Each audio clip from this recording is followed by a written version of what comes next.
global economy is slowing down, and one of the key factors is high uncertainty. In its spring forecast, the European Commission said it expects GDP to grow by 1.4% in the European Union and 1.2% in the euro area. That is compared to 1.5% and 1.2% in winter and 1.9% in the autumn forecast.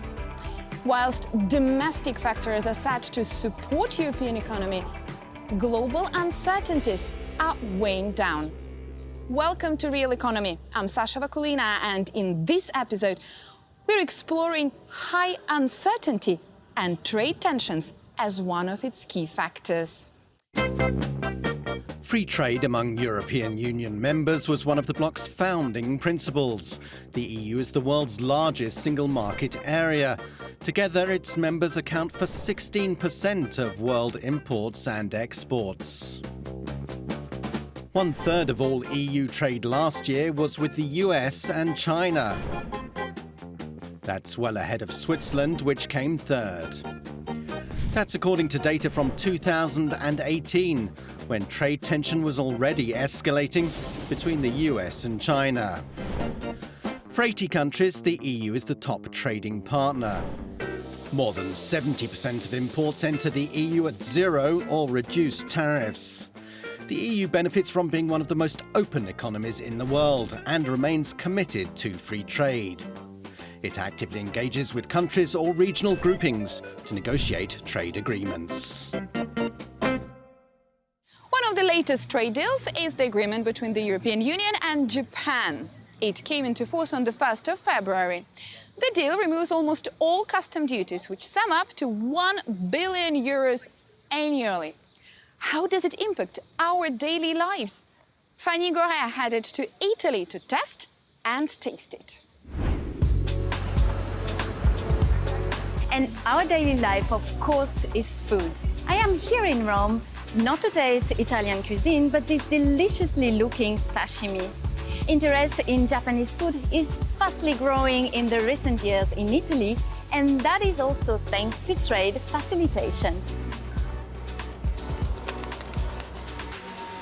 Starting with this year, we got so many more ingredients. With the price that we pay now, we can get much higher quality than we used to get before. Sabrina buys the food from this import company. Since February 1st, they stopped paying duty tax on most of their products. These agreements are very important for the small and medium companies like we are. We saw a very sharp impact of this decrease of prices on our sales of Japanese products. We had the increase of import, and it's good for us.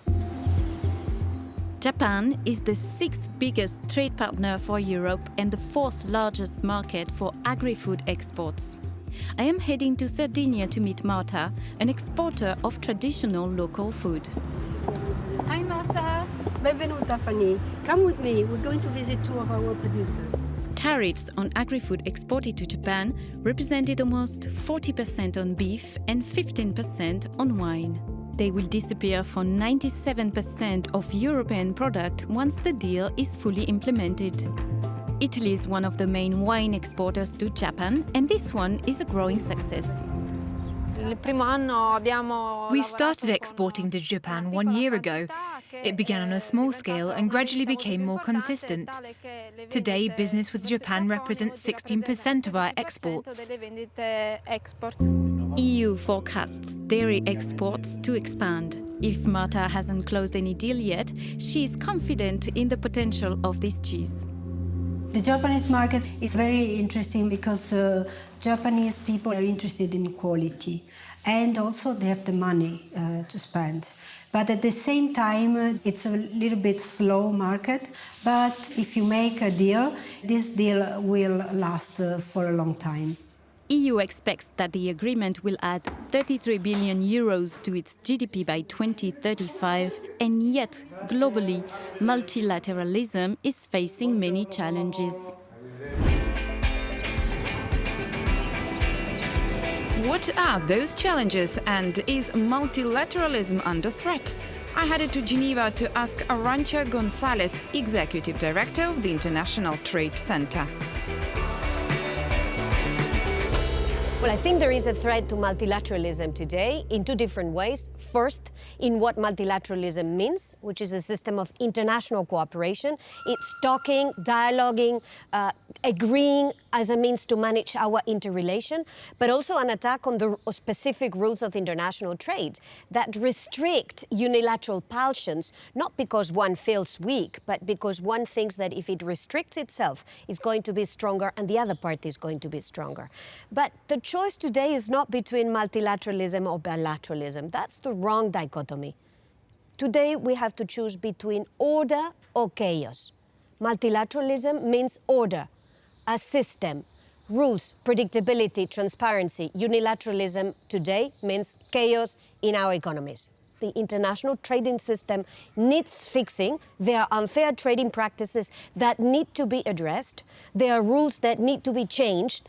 There are rules that need to be modernized, but they have to do this in a cooperative manner because otherwise it's going to be chaos. What do you see as the main factors of uncertainty here in Europe? Well, I think number one, uncertainty in the global economy. At the end of the day, 2/3 of European growth comes from abroad, from outside the EU. So if there is uncertainty in the global economy, it affects the European economy big time. The second uncertainty is within the European borders. Brexit, the unfinished economic and financial integration, which have to be dealt with sooner rather than later to build the resilience of the European economy. Every day that passes without an agreement on how to deal with Brexit creates more uncertainty, and this uncertainty is dragging on growth, in particular in the UK, and we are seeing the figures being revised downwards month after month. We have asked you to bring a real object to illustrate global uncertainty. What is that? I brought my crystal ball. This is how businesses and governments feel today. They feel they have to look at the crystal ball to predict what the future would look like. And I think they would rather live in a world of predictability.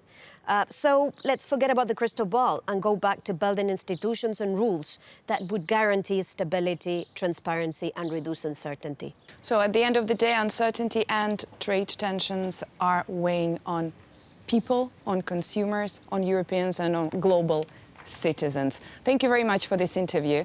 And thank you for watching, and we see you soon.